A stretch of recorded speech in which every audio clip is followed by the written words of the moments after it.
Hello, everyone, and welcome back to our How To Corner. In today's episode, we're going to discuss an ongoing topic right now, something that I think is going to be groundbreaking or is going to set the scale for how the NIL landscape is either viewed or changed in the future. Before we get started, please like, share, subscribe, follow.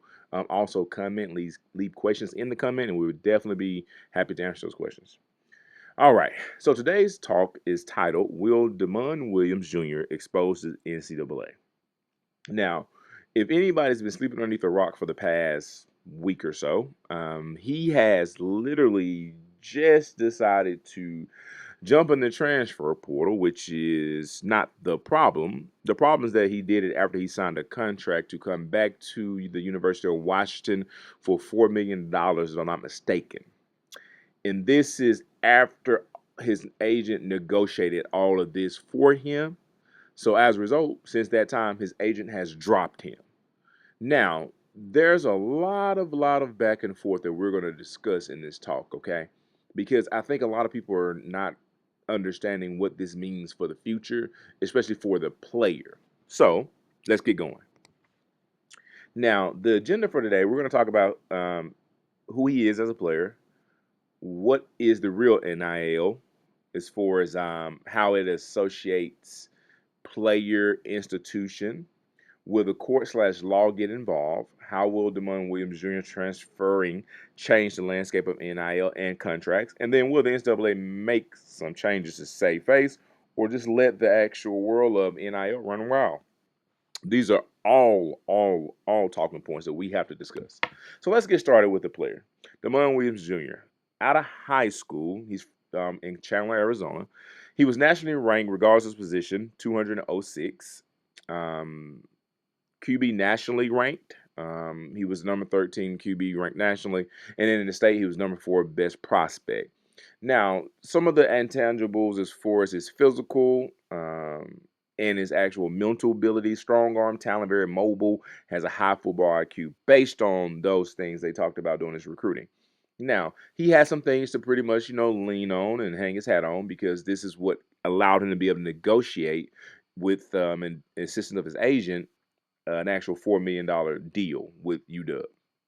Now, all Big Ten team honorable mention, multiple Big Ten offensive player/freshman of the week awards, named the Man and Star Award, Davey O'Brien, grade 8. Like, he has a lot of things he accomplished this year. All right. And as a result, he should capitalize on it, which is what he did. He was able to garner $4 million, right, from the institution in the form of NIL. Now, the question is, what is the real NIL? By definition, NIL is name, image, and likeness.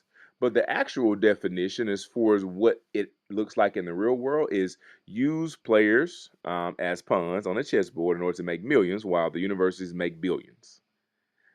Now, I'm going to make it the truth, though. While NIL stands for name, image, and likeness, it has not been used as to why players are getting paid millions.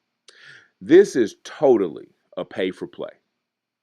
There's no advertising going on for all these said players with all this money. There's no type of actual, how can I say this, negotiating with bigger brands to push the name, image, and likeness. And what you're finding out, that college football players' name, image, and likeness is not that valuable. And it's going to actually become a point where it's going to become devalued. And as a result, you're just going to tell the truth, which is this is pay for play. So now contracts have to become a thing, which leads to our next thing. Will the court of law get involved? Will the University of Washington get the courts involved to keep Damon Williams? Will the courts push for change in contract structure? UW is saying they're going to push for this. They're going to push for the actual courts to get involved as far as his money that they paid him and his contract obligations, whatever verbiage they had agreed to in there. And they're probably going to sue. Now, this suit is going to be interesting because it can set the precedent for what happens going forward. What occurs when you sign a contract or agree to a certain arrangement with a university and you're receiving payment or going to receive payment from them? What needs to happen? Does your contract to be bought out 100% plus any type of buyout attached to it in addition to the actual value of said contract? And then not to mention, does this contract, hold a anchor on you in the sense of you can't transfer until this contract is completed? There are some things that the courts are going to be forced to actually have to address from a contract structure because the NCAA decided to sit on its hands and do nothing. But believe it or not, this is probably the best thing for college football when it comes to what needs to happen in order to allow everything to kind of get to a place where there's a little bit more stability, not just for the universities, but for the players. There are way too many players in the transfer portal. There's way too much devaluing of the NIL. These players are names, image, and likeness are not that valuable. Some of them are, but it's only a handful of them. You don't see a lot of them in commercials. The ones you see in commercials, guess what? You see them regionally. You don't really see them nationally. You see one or two. They're just not of any value. And the reason for that is that a lot of these players who get paid, a lot of these players who are asking for this amount of money are not performing up to expectation. So the media is having to work overtime to really paint this picture of this narrative that these players are really, really worth watching. The talent has totally gone down when it comes to the player investment slash production, right? What do I pay said player for his or her production? And this leads to what I believe is going to happen in the future, which is how will Demond Williams Jr.'s transfer change the landscape of the NCAA? I think we if we talk about what's going on in the sense of the highlights of challenges balancing athletes' rights and program stability. In addition to this, understand that NIL is not NIL; it's pay for play, and then reinforce the need for clear communication of contracts and also the verbiage within contracts. If you are trying to balance the fact that a lot of these athletes, whether they realize it or not, once the ride is over, it's over. And if you haven't developed any type of relationships on during that time on the field, or during that time, within the institution you're located at, and you're grabbing a bag, most of you are going to spend the money. They're going to blow it. Not just the athletes, the families, the agents. It's not going to maintain them because a lot of them haven't had this amount of money in their life before. So they're getting paid, but at the end of the day, who's benefiting? There needs to be some structure placed to be able to keep a certain protection for the athlete and then also give institutions some level of, how can I say this, not guidance, but some level of this is what you can do, this is what you can't do, right? Because you want the athletes to continue to get paid, but you don't want them to get to a point where people start to realize who cut who are cutting these checks that these athletes are not that valuable. If everybody gets on the same accord and says we're not paying you guys unless you commit to something that's structured, then what the athlete's going to do? The athlete doesn't necessarily generate all the money that the fans do. The fans want to see you win, so the fan base in college is paying an 18 to 22-year-old to win games, and you don't. That's how your money gets cut short. Not the fans don't want to contribute, not the people who actually are cutting the checks or giving the money out. They have to be very reluctant because they're going to lose their actual thing, which generates them money, which is interest in said program.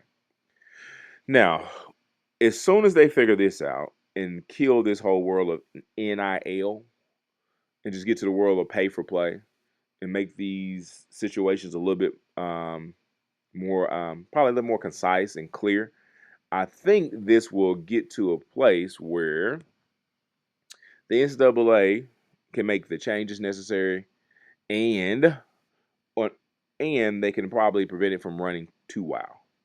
People bash on Menzel for being about the money as well as his lifestyle, right? Um, but to be honest, this has always been a case. Key players have always been paid.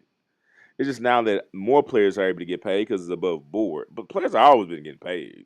Like, I don't know why everybody's in this mindset. Like, oh my God, the players just being robbed of this. No, people thought that if you bring the money on top of the table, that the players better get more money. That's what they thought, and it worked actually. But the problem though is that not all these investments are yielding what you want or which is a return on your investment. So when looking at college football today, what is it about? It's about the money. It's all about the money, the playoff system, the playoff structure, the fact that the playoff games are probably going to go back to the actual institutions as far as like the early games, and the last four are probably going to be the last three games are probably the most important games as far as being at a neutral site. And the NCAA has the power to make decisions to help the landscape of college football become better or worse, but really they don't have any enforcement problem. The problem the NCAA has is a big act, it's a big building with a nice name with no teeth. They can write rules, but they can't enforce rules unless everybody underneath the umbrella agree to said how can I say the enforcement of rules. So like for instance, you can penalize somebody or something, but if half of the actual, the organization in the sense of the people who are agreeing to the organization being the governing body say, man, forget your rules. You can't really do anything about it. So if the athlete decides to sue them, they don't have any teeth. They can't really fight it. They usually just bow down and give them what they want. So and the schools decide to do something. That's why back in the day the conversation used to always be, they won't do Bama like that. They won't penalize Bama for this. They won't. Yeah, right, because Bama had more money and they have lawyers, and the NCAA just never was a real organization. It was an actual building with people sitting in it who tried to create some level of structure to benefit their own business or their own interest. And now, here we are. I really, really, really, really hope that before all of this becomes a situation where the kids or the players are the victims, because that's what's going to happen. The players are going to suffer. For every player who's listening to this, you're not going to benefit from this, from Damon Williams Jr. getting to the LSU from UW after signing a contract. Why? You don't hold any cards. You're just playing. Like you don't, your name, image, and likeness is not of any importance. They don't push it. They just pay you to come play. So you're getting paid for your production. So the problem though is that you have to understand that there has to be some level of accountability and structure to make sure that this system of you getting paid as a player doesn't implode and become where, hey, we're not even going to pay you this big money anymore. We're going to pay you less. And for everybody who says that what I'm saying is not right or is not going to happen or that I'm just talking, I'm just hating, cue the music. Jamarcus Russell was the last quarterback drafted in the first round who got that massive contract, 80 plus mil if I'm not mistaken. A lot of it guaranteed. You never seen it again, have you? Yeah. So just believe that the big businesses, the buildings, the actual institutions, they're gonna figure this out. And it's not going to be what you think it's gonna be. And I hate that because I feel like the player should benefit to some extent for sure. But for everybody who's made it to this point in the talk, thank you so much for making it here. If you have any questions, concerns, or any actual insight you want to add to the talk, please do so. We will look forward to hearing about that insight. And hopefully you're enjoying college football playoff right now. I hope your team has made it to the last game or the game that you wanted to make it to, whichever that was. If you're looking for us, you can find us on all platforms: TikTok, YouTube, Facebook, Instagram. If you have any questions, you can also send us some information or a question through our website concerning an injury you may have suffered of any kind. But besides that, I hope you have a blessed one, and we'll catch you in the next one.